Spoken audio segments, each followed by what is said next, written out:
好啦，咁你好啦，咁我希望可以透過呢幾條問題啦，去更加了解你成為一個頌缽療癒師啊嘅經驗同埋嘅工作內容啦。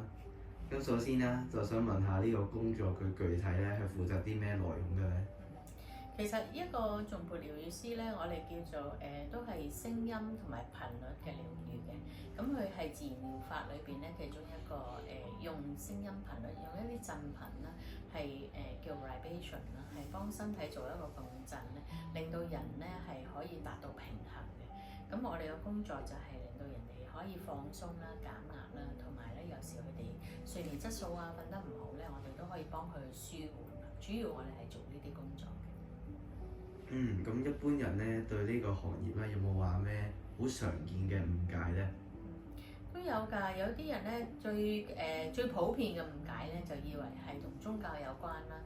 好多時因為見到有啲頌缽啦，我哋叫做銅缽，咁佢哋咧就以為係佛家啊，或者係啲道教啊。咁其實我哋就冇任何宗教成分。